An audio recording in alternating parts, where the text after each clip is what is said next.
But it's always a pleasure to head over to the phones and find on the line former Senator and President of the Heritage Foundation. It's our friend Jim DeMint. Jim, good morning to you. Good morning. Am I with both Riley and Scott this morning? You got us both. It's double your trouble this morning. Good to be back. Thanks for taking time out of your day for us. Boy, where do we start? You want to go Planned Parenthood? You want to go Iranian deal, import-export? What are you into this morning? Well, there's a lot of insanity going on, but I'm glad at least the Senate took a vote on Planned Parenthood to let folks know how these different senators feel on it. I know it has seemed the Democrat Party has kind of protected this organization for a long time, and those who think it's really for women's health services need to know the facts. And so these videos have begun to bring that out. Planned Parenthood doesn't do mammograms. They basically are an abortion business, and over $500 million of taxpayer money go to them every year. They don't just use it for abortion, they use it to buy political power. And so Planned Parenthood is involved with a lot of leftist issues at the state level. So taxpayers shouldn't be forced to be a part of that. If Planned Parenthood wants to do that on their own and they're doing things that's legal, that's one thing, and I'm not sure that they are, by the way. But it's just time Americans look at ourselves in the mirror and decide what kind of country we want to be. Do we want to keep killing 3,000 babies a year? And every other civilized nation has at least come to the point of after 5 months of pregnancy, you can't kill a child. But we're having trouble even getting that past the Democrats in the Congress. Are you encouraged with the numbers yesterday? It was 53-46, but really you could say 55 because Mitch McConnell had to vote no to be able to bring it back later. Lindsey Graham was campaigning in New Hampshire. So you had a majority. You had 55, and that actually was, I think, a 9-vote swing for the last time this was brought up in the Senate. Are you encouraged by that, at least? Well, I am, particularly that the real funding bill for the country has to be passed in September. And I'm convinced that the Republicans will not include Planned Parenthood funding in the overall funding for the government. And what we'll have to wait and see is, do the Democrats and President Obama think Planned Parenthood is worth shutting the government down for? So it'll be another showdown, but it'll be one, I think, after these videos and a lot of the publicity, Americans will understand that the Planned Parenthood is not worth fighting for. It's certainly not worth forcing people to put their tax dollars towards something they think is wrong. And it's important for people to note how many tax dollars go toward Planned Parenthood. I mean, it's really over $500 million every year that goes into this. And Planned Parenthood does a third of all the abortions in the country. They don't have one mammogram machine in any of their facilities, at least at last count, unless they've just stuck one in there for show. And all of their prenatal, over 90% of prenatal work is basically abortion. So this is not what we need to be a part of as taxpayers. And so it's hopefully we're making progress on that. I think what we're seeing, a lot of young people are realizing that these young children are human beings. The advanced sonograms are changing the way people think about it. So hopefully we can do something that's more humane and civilized and worry at least as much about our children as we do Cecil the lion. Where is the House? Former Senator Jim DeMint with us now with Heritage Foundation, heritage.org. It's Riley and Scott on WROK. Where's the House on this? Are they still going to take a defund vote as well? And then what about the 20-week ban as well in the House?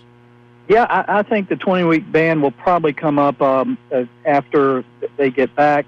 I'm not sure if the House will actually do the defund vote, because as soon as they get back, they'll have to vote on the funding of government. Mm-hmm. And I think the House will probably send an overall funding of government, which is called a CR, a continuing resolution, over to the Senate that does not include Planned Parenthood. And we'll just hope that the Republican leadership over there is willing to take a stand after the vote we saw last night. What's your confidence level on the Republican leadership, speaking of that, taking a principled stand? It's very low. I was encouraged on that issue of the big crony bank we call Export-Import Bank, where Kevin McCarthy, who's a majority leader, said he was not going to even put the Senate bill on the floor that had export-import in it. And so that was a good positive stand coming from leadership. And when you had the chamber and all the big K Street cronies lobbying for, another corporate welfare program. And it's good to see it some in the Republican leadership stand up. And there have been some real champions like Jim Jordan and Jeb Hensarling over there who really stood up and said, this is the first blow against cronyism in Washington, and we need to take a step to stop playing favorites. We talk about opportunity for all, favoritism for none all over the country, and Americans are just tired of government picking winners and losers. All they want is a fair chance and a level playing field. But as long as the politicians are going to kind of do all this for big business but nothing for the little guy, I think Americans are going to mistrust their government.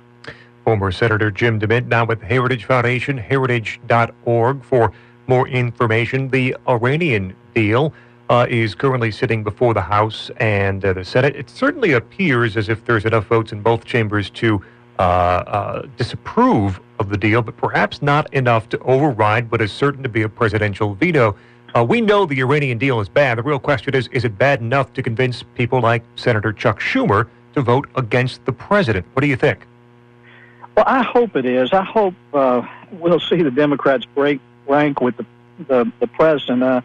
I've been carrying this deal around in my suitcase for a while, trying to figure out exactly all the details in it, and it's hard to do it. It's a bunch of mumbo-jumbo in there.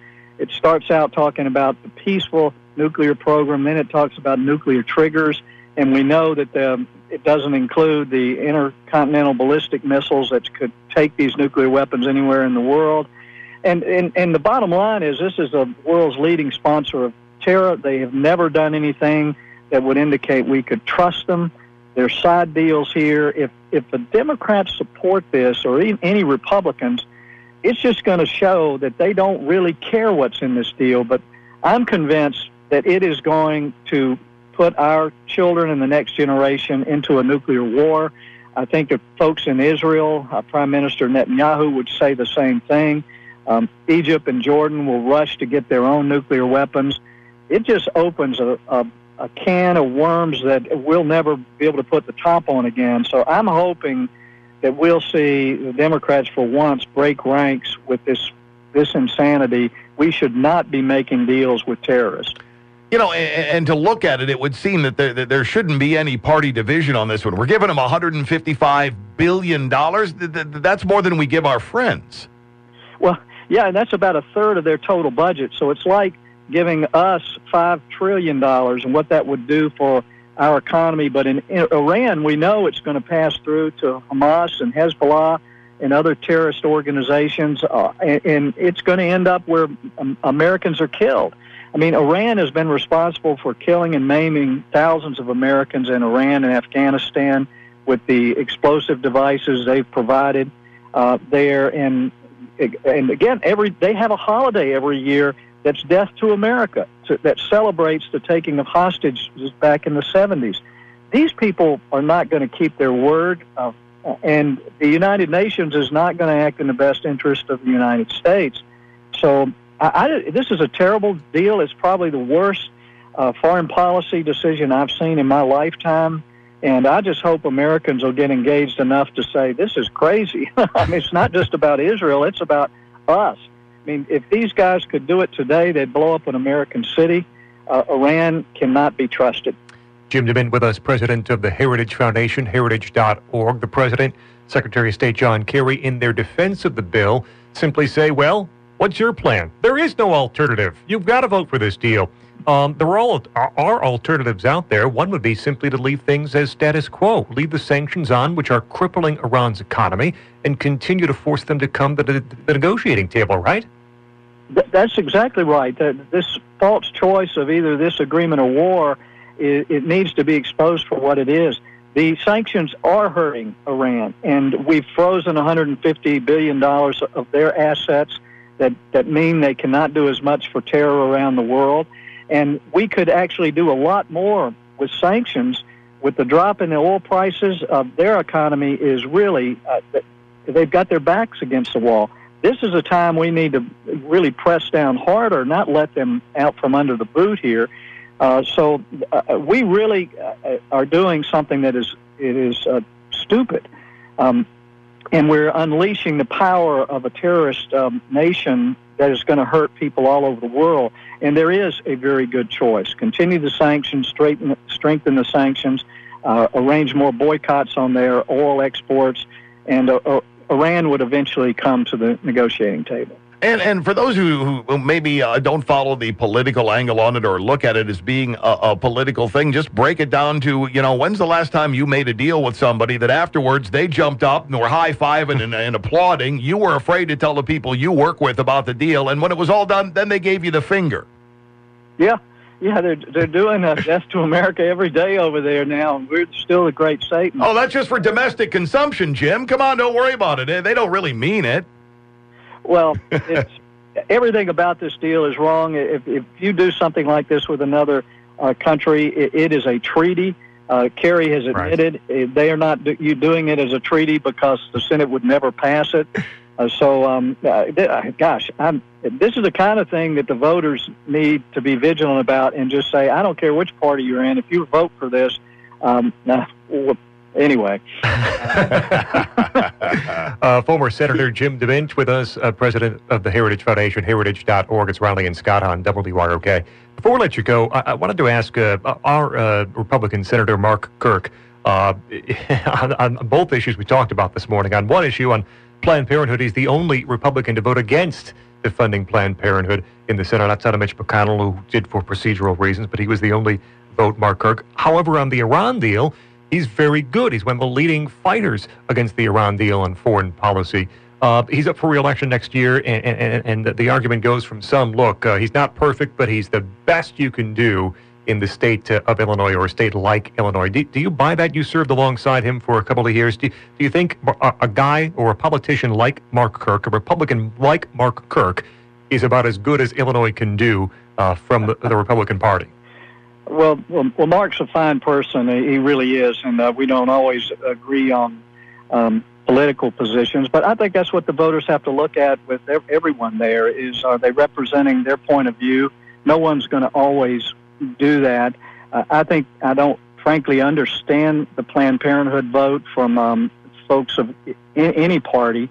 But, I just think folks need to take a look. I mean, some things have been happening in Illinois that are encouraging.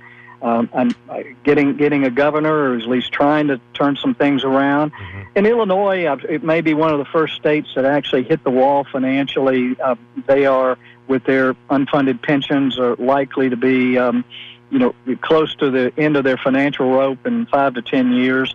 And people are going to be looking for the best ideas. So we don't give up on any state. And I think Illinois is a wonderful state, and I think eventually they're going to come back around to sane conservative policies. So I can't tell folks how to vote, but I'd encourage them to take a close look and see what who could best represent their ideas. He's former Senator Jim DeMint. He's the president of the Heritage Foundation. Jim, thanks a lot for your time as always. Thank you for what you two do every day, and look forward to coming back.